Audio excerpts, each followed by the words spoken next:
Hello, and welcome back to The Great Game, an Australian mega game podcast. This is episode 12, and it is our second in a series of interviews from the online Mega Game Con, which happened in September 2020. This episode, we sat down and had a chat with Becky Ladley and Peter Nixon about Peter's playtest of As Thou Commands. Before we get into the episode, a little bit of news from the mega game world. Over to you, Jack. Yeah, so first of all, we're both stuck in helping to run the Nexus City, which is a play-by-email mega game by John Keyworth. Super exciting. We might have some more content talking about that once it finishes up, but that won't be for a while yet. So yeah, it's kicked off to a bang. Excited to see how it goes. In other news, Mega Game Assembly has started up season 2 of their podcast with 2 episodes discussing the run of Den of Wolves at Gen Con Online, interviewing the control people and admirals from that game. So definitely check that out. There's also an article up on the Mega Game Assembly blog from Sydney Mega Gamer Tony Martin called The Trader Problem, just discussing some really interesting stuff about trader roles in mega games and potential problems with them. So definitely check that out if you're interested in this kind of mega game chat nonsense stuff. But yeah, without any further ado, let's get into the episode.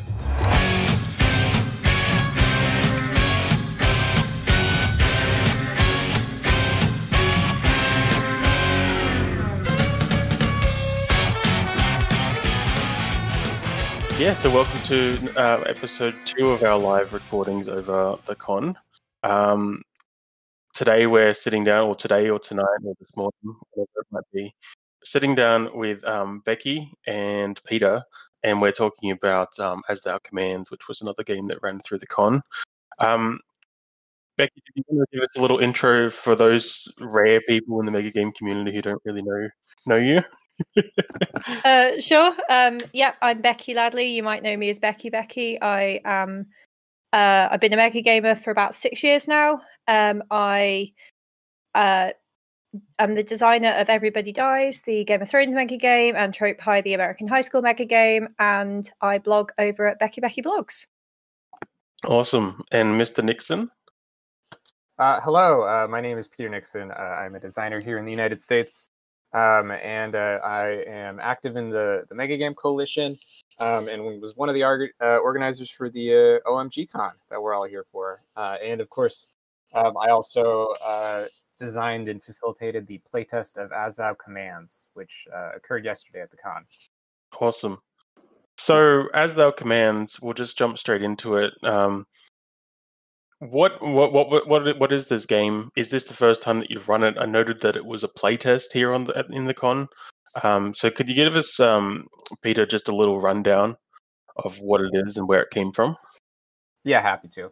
So As Thou Commands is actually a kind of a really experimental game for me, and I think kind of for the mega game community in general, where I built it from the ground up to be non-setting specific and kind of to be a framework to then be applied to any setting that has any sort of hierarchical authority structure. And so As Thou Commands, the setting that we chose for the playtest is medieval. How do I describe it? I wrote out this entire thing, and of course you go blank when you get put on the spot, right? So, As Thou Commands is unique because the actual narrative universe of the game is largely player generated.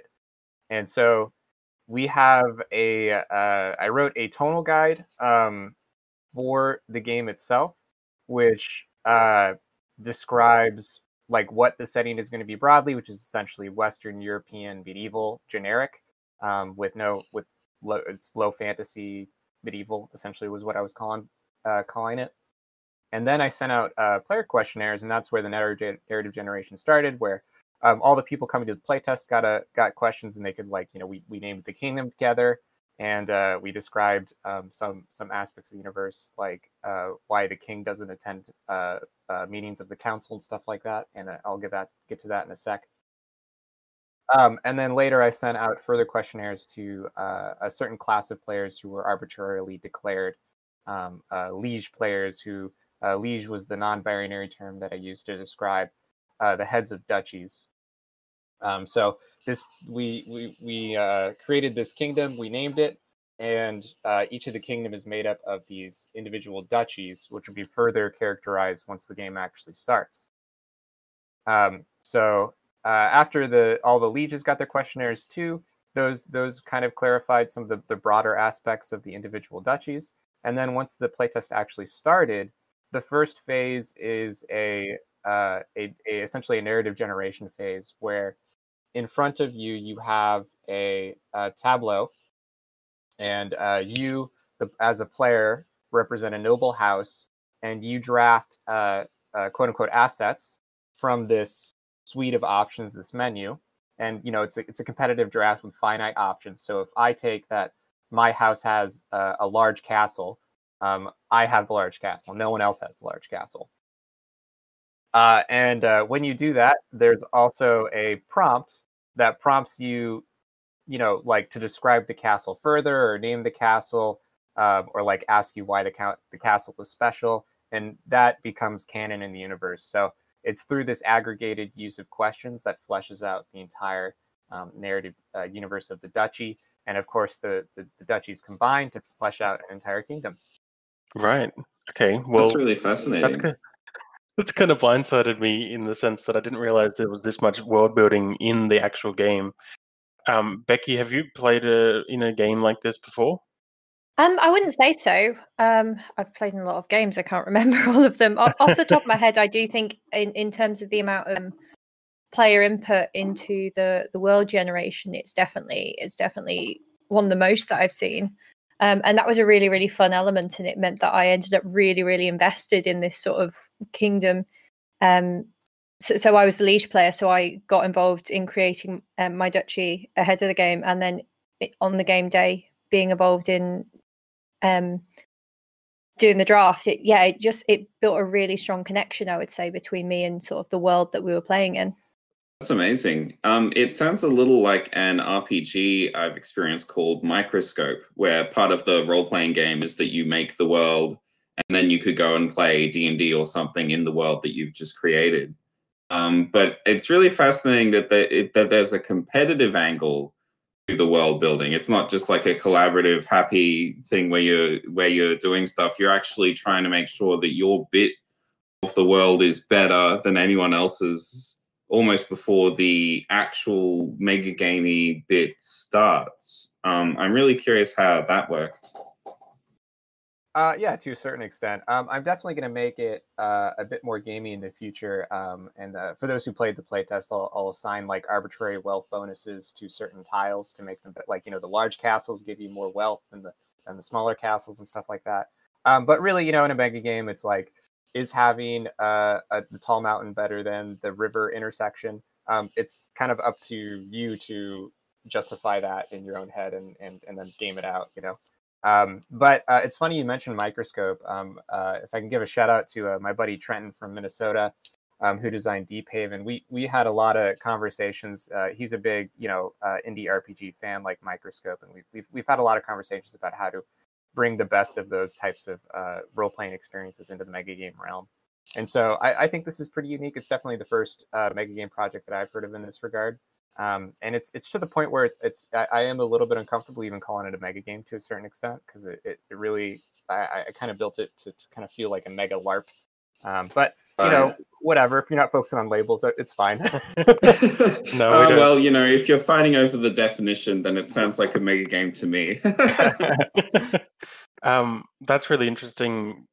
And actually brings up my other question that we skimmed over. This is quite a small game, isn't it? It's how many people were involved?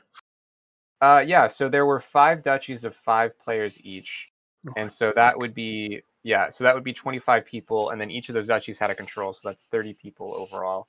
Right. And I think you could reasonably scale it up to probably 6 people per duchy, and then up to 6 duchies around. But that's still kind of not it's not particularly big. Right. And this was a playtest. Is this the first time that you've brought brought it out and presented it to people, or is it somewhere along where in the design process is this game? Yeah, so that was the first time. So that was the very first playtest, and let me tell you, it went not perfect.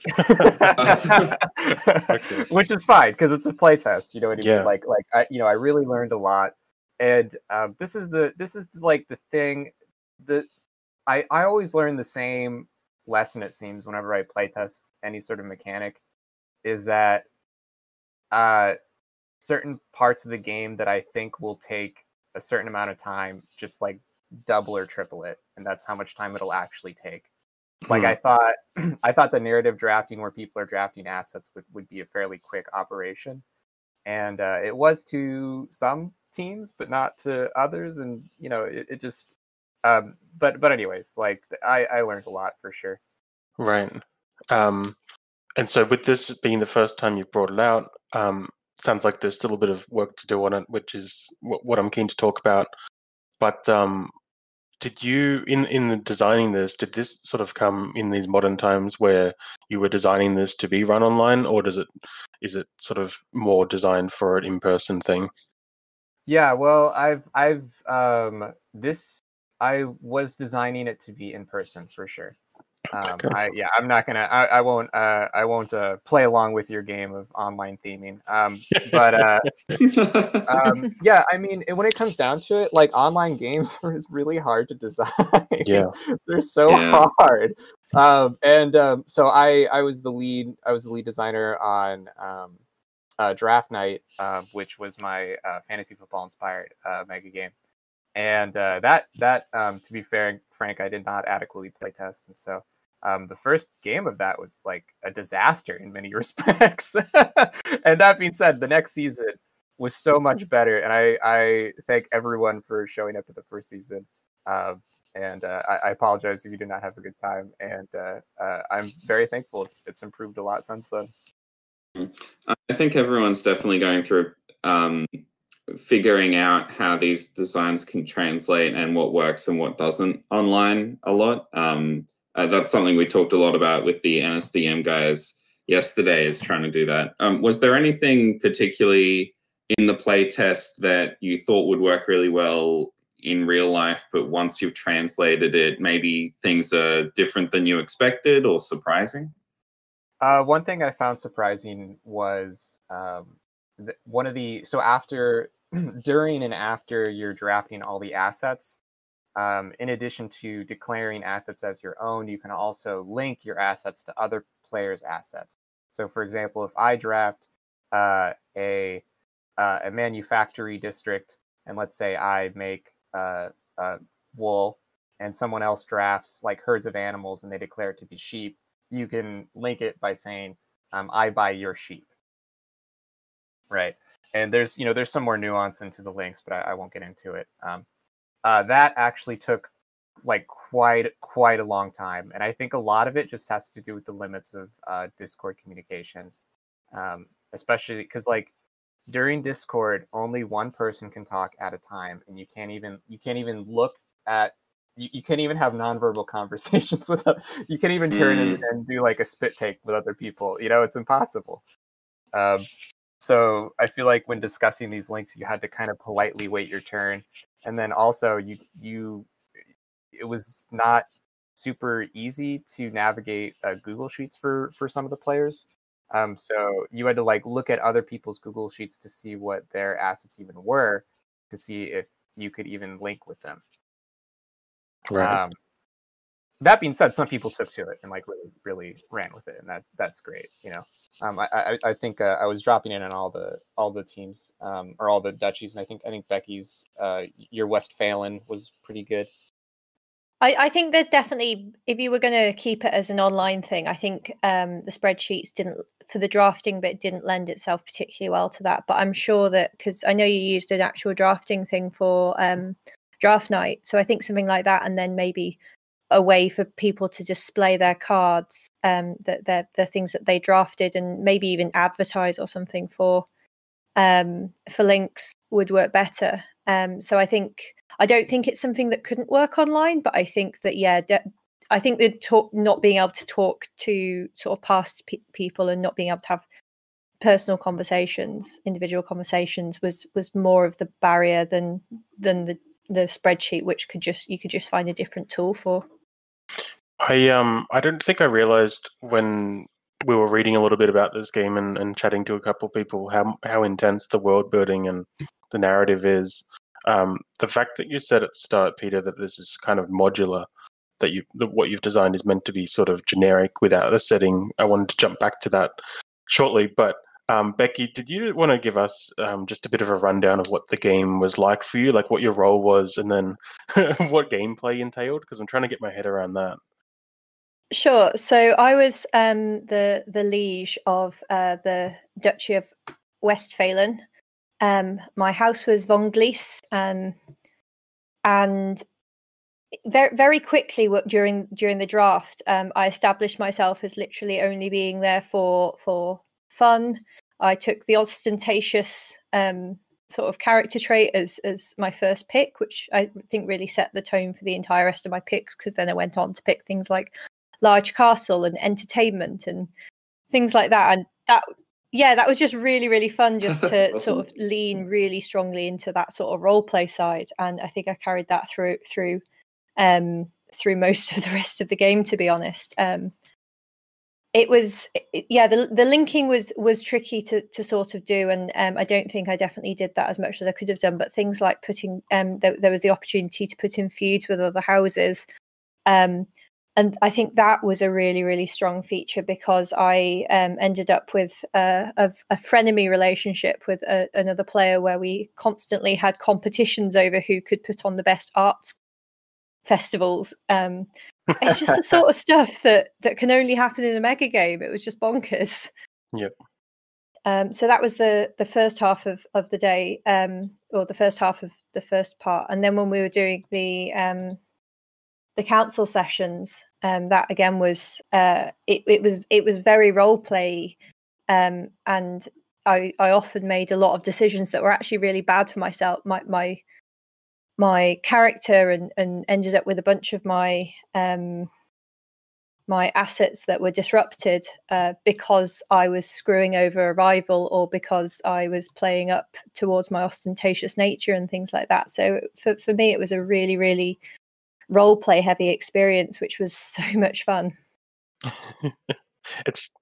That seems to be the ongoing theme of these games that do go online, into the online realm. The role playing is a lot easier to pull off, depending on what the medium is. But it seems like it's what everyone's sort of leaning towards now that we're forced to all do it from the living room.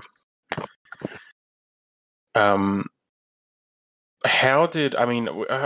kind of got a bit of a sense already of this, but maybe starting with you, Peter, how did this playtest go? What have you learnt from it, and what needs to happen now?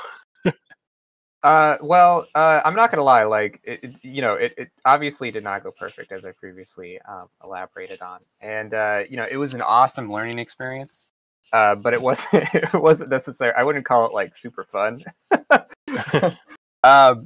And because it's never fun to watch other people like not having a good time, right? Yeah. But in terms of how it went, in terms of my goals, which was to get to prove the feasibility of the ultimate concept of what I'm attempting to do, which is essentially use this narrative asset drafting technique to build an in-universe mega game, to see if that's feasible. And then to figure out like a bunch of the fine-tuned details around these council sessions that we've alluded to, and stuff like that. I mean, that part was very successful, and I appreciate everyone who stuck with it and came back and provided verbal feedback, because it's great. It's good stuff. People have some great thoughts. Awesome. And so what do you think? I mean, this also goes in line with a question we got from Chris. What needs to change, or how much needs to change now that the playtest is run? What's next from a design perspective, do you think? Or is it too soon? I think it's a matter of figuring out the optimal one. I need to really So yeah, it's I don't know how interesting this would be for for me to describe, but one, I really need to figure out the exact influence bidding process for the council sessions, and this is something we haven't talked about yet, but essentially you get a certain amount of influence every turn, and you can use that influence to sway either the Duke player, or at the higher level you can sway the monarch to solve dilemmas that pop up in your favor. So really need to drill down onto what the exact mechanics of that would be. And then the other thing is I need to figure out the optimal order of operations around giving players enough time to really invest in generating their duchy, and like fleshing it out narratively before or as the game is ongoing. Interesting. I was going to say, sorry, it does sound a lot like some of the things I've heard about separate LARPs, where particularly what you were saying, Becky, where you were establishing relationships for the game and friendships or rivalries or all that kind of thing. That sounds really fascinating. It's a lot like some of the LARPs I've heard of, where you'll go up to someone and there'll be a workshop before the LARP, and you'll go, hey, listen, I want to have run out a storyline where I bully you, but then I get my comeuppance at the end of the day. You know, this kind of thing. You're all kind of pre-arranging how you know each other and all that stuff. Becky, from hearing sort of the design goals and the self-awareness of the designer, I suppose, what are your thoughts on the success or next steps of this game? I thought it was. I had a really fun time playing it. I definitely think there's a lot there to go on. I think one of the challenges is going to be if it's intended to be this story box sort of game. There is a lot you can do to make it more sandbox sort of game. There's a lot you can do to make it sort of really, really, really immersive.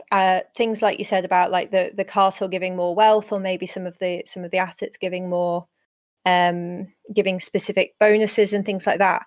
But every bit more detail you put into something like that, it takes it that little bit further away from being a sandbox game. I do think that would be really cool though, but yeah, to go off on a tangent, that's a great point. And the classic, this is a classic example of like the, and I obviously I'm not trying to pick on Becky specifically, but when you ask for player feedback, like a good 80% of that feedback will be to increase complexity, I feel, which is tough. And a lot of times they're right. Like a lot of times increasing complexity is the correct answer, and I think in this time Becky is exactly 100% right. But you just got to be wary when you're collecting feedback to balance that. Like at a certain point you should not be increasing complexity, because it just adds extra chrome, and it just definitely. Yep. And I mean, that sort of goes back to one of the other questions I wanted to ask about the idea that you mentioned this might be kind of a generic system. I assume that if you were trying to apply this idea or this mechanical little package to a different setting, the more complexity there is, the more rigid that would need to be. Is that kind of why it's been designed so not simple but sort of fluid? Yeah, 100%. It's and there's no reason that potentially you can't have your cake and eat it too type of thing. But yeah, just to talk briefly about, so the general structure of the game is that people represent noble houses who come together to rule duchies, and then the leaders of the duchies also come together to rule kingdoms.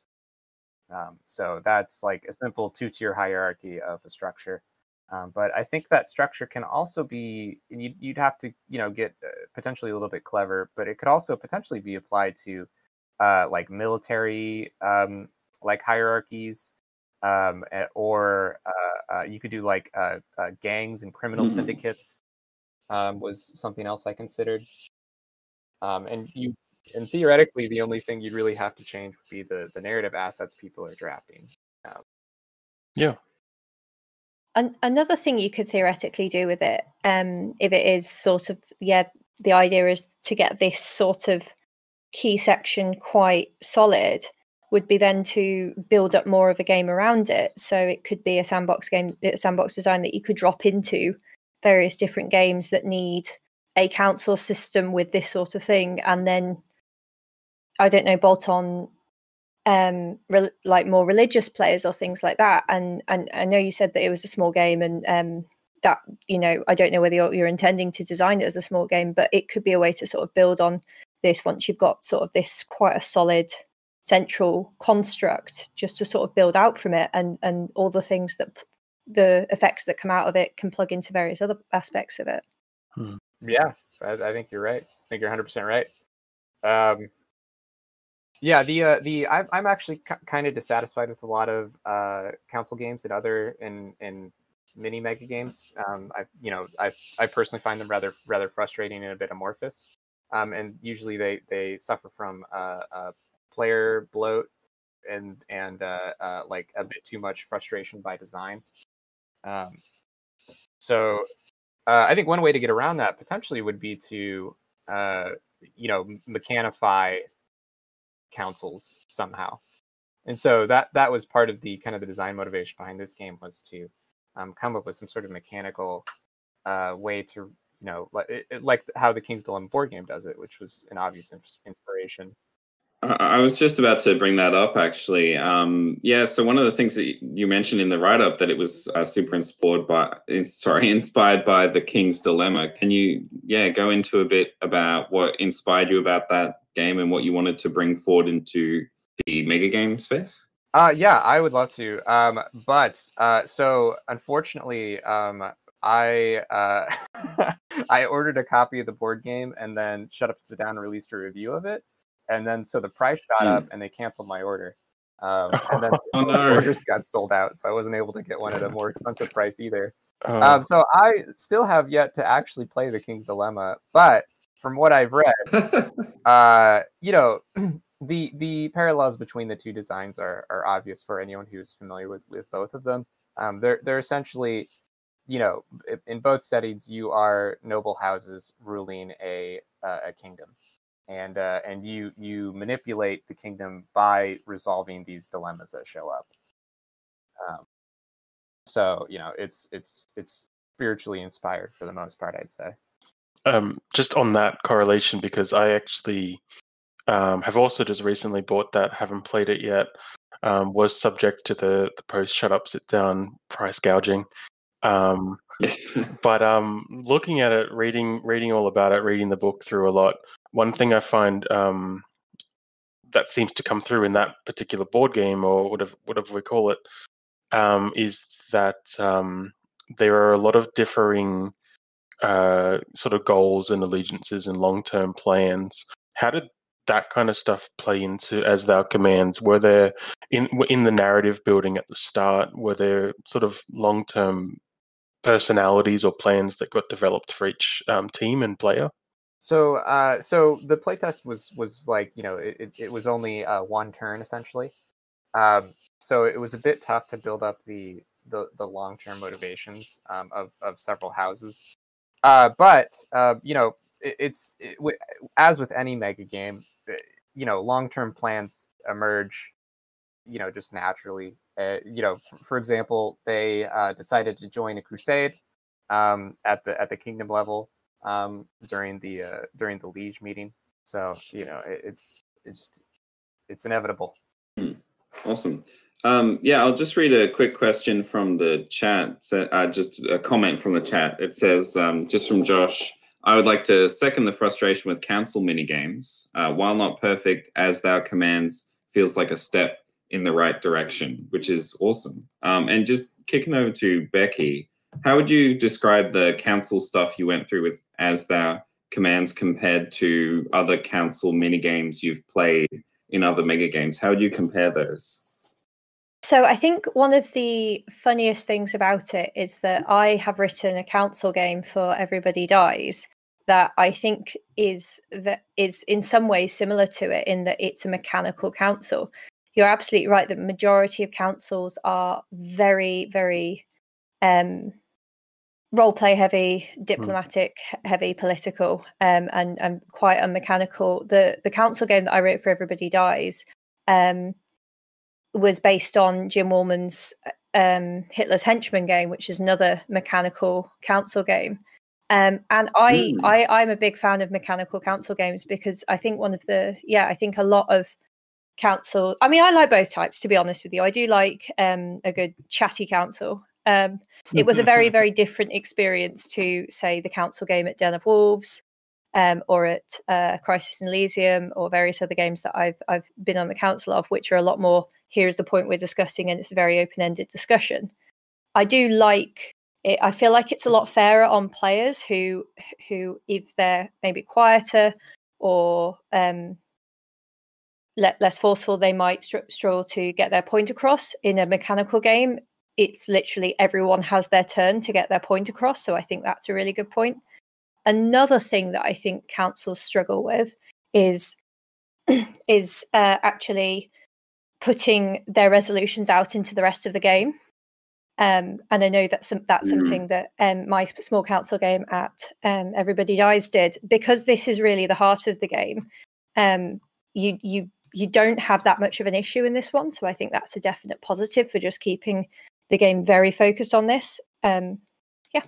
Awesome. Yeah, that's definitely my experience as well, is that it's easy for the council to end up feeling isolated or separate from the rest of the game, because it can be, if they decide XYZ should happen, it can be very hard to actually make that happen and can end up getting lost. Yeah, Becky, sure. I would love to actually hear what the mechanical rules of the Everybody Dies Council was, if you want to sum it up real quick. Yeah, that is a fantastic question. I haven't run that game since 2017, so I couldn't actually rattle it off on the top of my head. But I was meaning on messaging you, and I'm happy to send over the rulebook just in case for the small council game, just in case there's anything from there that you want. But it's had the concept of the which I think we discussed towards the end of the debrief yesterday of if you are the person that bids the most influence for something, you get a boost, or if you're the person who bids the least, you get a negative. So I think that some of the ideas from the small council game could be useful. But just as a overall summary, it was a mad king who made the decision at the end of the day, and it was people trying to spend their influence on the things that they really, really needed to change the king's mind on, without pissing him off too much. And so they had to let some slide and go with really, really ridiculous things like banning all of the dogs in King's Landing because it was keeping the Queen awake, and various things like that. And so that they didn't have to spend all of their money like moving the wall 200 kilometers north or whatever. That's great. Awesome. Yeah. Can I go off on a tangent about council games in general? Of course, yeah. I think that's where we're going. I think I'll get some spiritual agreement here, if not some 100% complete agreement. Is like a bad council scenario is just so bad for the game, for players, for everyone. If you're designing a game, your game may not need a council. Like, it is not a requirement for mega games. And a lot of times, councils are great for increasing the player size of a game by like 5 players, which is, good monetarily and stuff like that. But a great example of this is Trenton, who ran Deep Haven. He ran it at Gen Con, and he had a council, and the council had a miserable time. And so you know what he did? He just took it out. and so when he ran it again at Shucks, halfway through the game, the players got together and formed a council. And it was just so much better because it was player generated. And the players who were on the they really they had just authority from below. It was a real grassroots movement. Yeah. And then the second thing I want to say real quick, as I'm going off on my tirade here, is that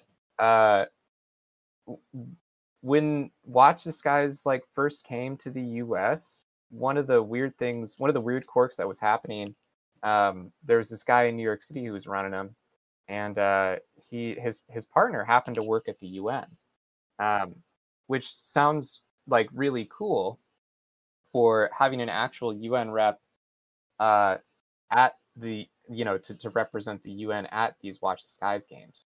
But the people signing up for the game were expecting like a fun mega game experience. They were not expecting the UN. The UN is not a fun place to work.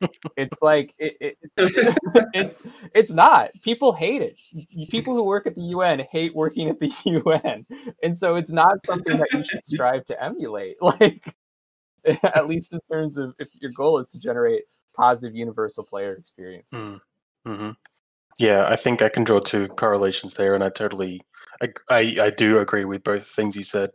The last game that I designed and ran, one of the last games I ran in Sydney was As the Fire Dies, and it was a very decentralized game. There wasn't a council game. There wasn't any specific parts of the game. Everyone could kind of do all these kind of things that they wanted. And like you were saying, we saw little councils appear that didn't necessarily have any teeth, but narratively and sort of just using the agency that came with people supporting each other, that was way more impactful in the game than a formal council with any kind of formal mechanics around it. What was the narrative setting of that? It was a post-apocalyptic, like a nuclear winter survival game, basically. Very cool.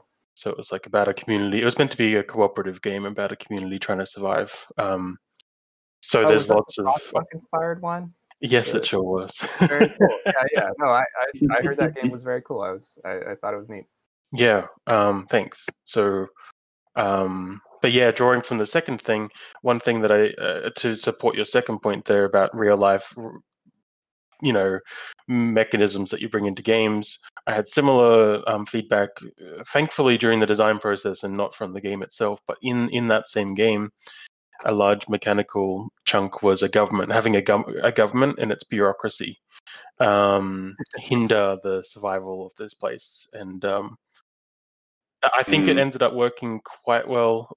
But during the design, I was, as a government person myself, I was getting a bit too deep, and I was realizing, oh no, people are going to want to come and play Government Simulator. That's not actually fun. It's not actually fun to work in a bureaucracy, So. I think that's a pretty interesting and like important point, that simulation, you don't want to make it too literal and too close to home, because if people wanted to work at the UN, then they'd go and do it. They want a representation of that. Yeah, especially when a totally accurate representation of the UN is iconoclastic to the spirit of Watch the Skies and the pace of Watch the Skies. So you really have to do a UN light to do a Watch the Skies game well, I feel. Yep.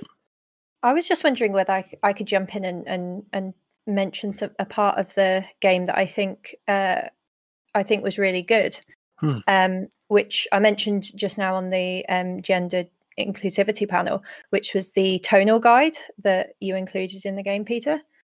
It was something that I've not really seen in a mega game handbook before, and it laid out exactly what the setting was in terms of what didn't exist in the universe. So things like sexism was just not a thing.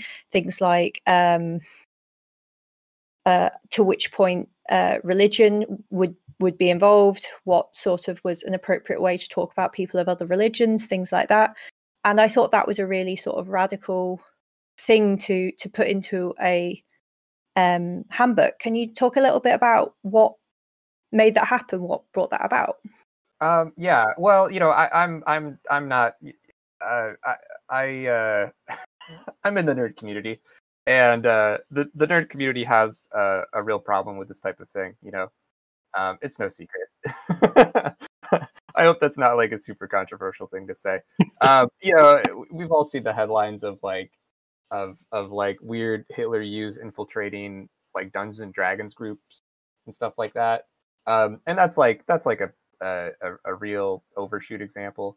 But on like a much smaller note, like, you know, we've had a bunch of like trans and non-binary people like come into the mega game scene, like especially here in the US, and like they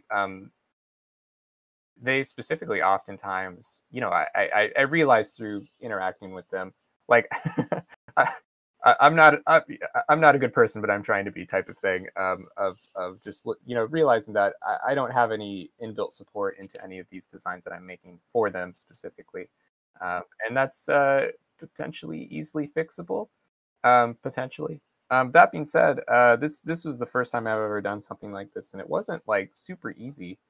This is the second draft of the tonal guide that finally got published. And the first tonal guide I typed up, and I realized it's just bad because the first tonal guide I typed up went issue by issue describing what would be okay with what ethnicities and religious things when and why, and it really just, it was to go into that much detail and also to isolate specific ethnicities about saying like brutality is okay when you're talking about the Mongols, but not when you're talking about other ethnicities, is like someone had to point that out to me, and it was like, dude, that's obviously not okay, you know. and so it wasn't, you know, it was easy to write, but it took diligence to get it proofread. So I would encourage others to do the same thing. That sounds like an awesome addition, and I'd love to read that if you're willing to share it at some point. But yeah, I think question for both of you then: if any designers are interested in including a similar section in their mega game, what advice would you give them as to how that section should be written, or what it should include? Yeah, I'll go first. I would say I don't have any specific points, but just seek the guidance of others who know better. And just, you know, just be open-minded and get ready to be pointed out that you're potentially wrong on things. Yeah, I don't have much to add to that. I would say get it checked by the people that it could affect. Look at what other people are doing out there. I mean, as I mentioned, not many people are doing things like this. I do think it's something that any game that touches on contentious subjects or has the potential to should start looking to include, which is most games, to be honest. And I think, honestly, Peter, if you made it available, I think what I've seen, what I saw of it, it's a really good. I'm not saying that obviously it's perfect or anything, but I do think it's a really, really, really good starting place. And I think that if other people looked at it and pointed out things, and it could sort of like build to be something that would just be a really good thing to be shared. Yeah, I'd love to share. I'll post it in the OMG Discord later. Awesome. Fantastic. Really good to see. So before I start, real quick, before we move off, yeah, I should say that definitely part of the tonal guide. You know, obviously this wasn't. You know, I'm not a saint or whatever.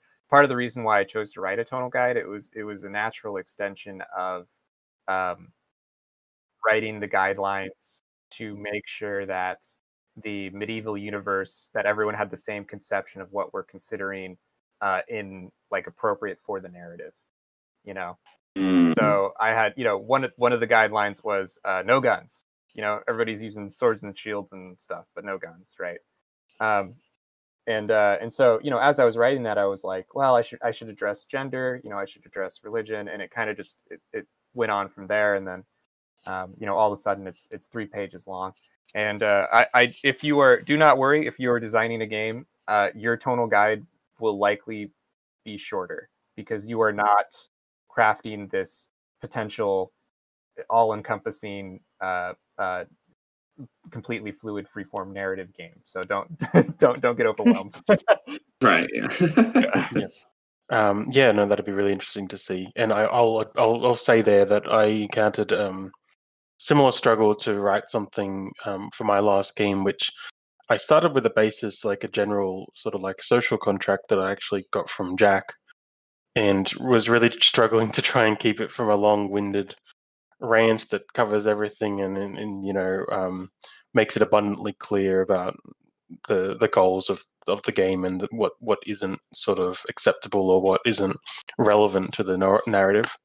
But I think it's helpful when you're writing about something fictional, where you can sort of align those tonal things and those socially acceptable things with it kind of sounds bad actually, because it's a commentary on the reality that we're living in, but a suspension of disbelief to say in this world these things aren't there, or they don't exist, or they can't be done, or yeah. So it's an interesting subject and something I'm interested in seeing a bit more of too. So super keen to for you to share that, Peter.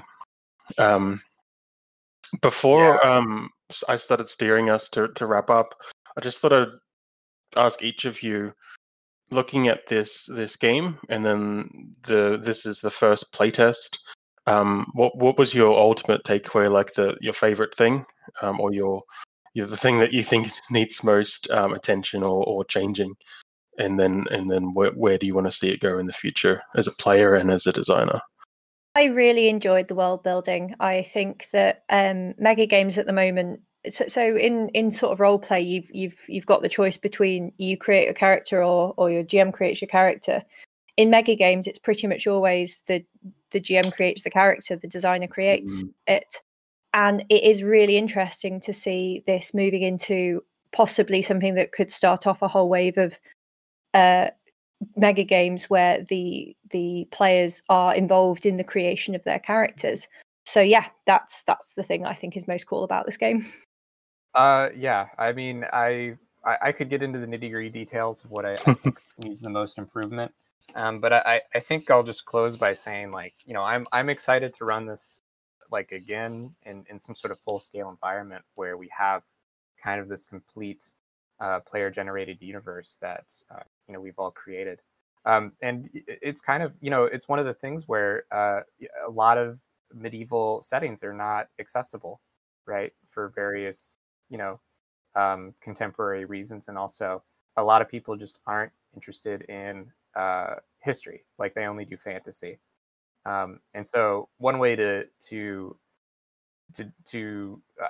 do a more realistic, grounded, but still, quote unquote historically accurate thing was to, one, update the setting to a contemporary standard, and then two, allow for player input as to the specifics, right?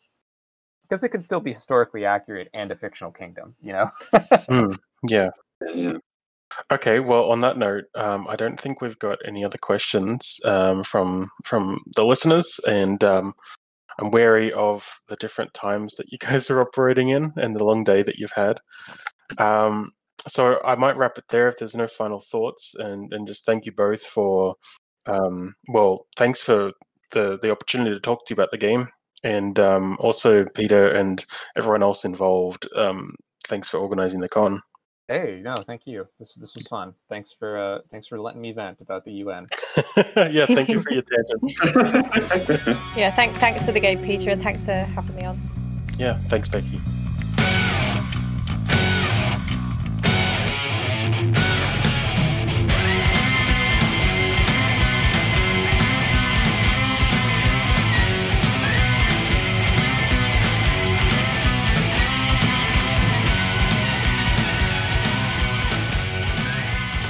As always, thanks for listening. If you'd like to get in touch with Peter or Becky about any of the things that we discussed in this conversation, or just to see what they're up to in the mega game world, we provided a few contact details below. You can also get in touch with me at thesydneymagagamers.com, and also over on Facebook, Discord, everywhere else you can guess, at the Sydney Mega Gamers. Yeah, and for me, you can reach me at jack@ashtowngames.com, or you can check out our Facebook page at The Great Game Podcast, or even our new Discord, which there's a link in the Facebook page and that kind of thing there. Check in for our next episode where we'll have our final OMG-Con interview about Running Hot, the mega game of a not so distant British dystopia. And for that one, we'll be interviewing Patrick Rose from Pennine Mega Games and Glenn Russell from Texas Mega Games.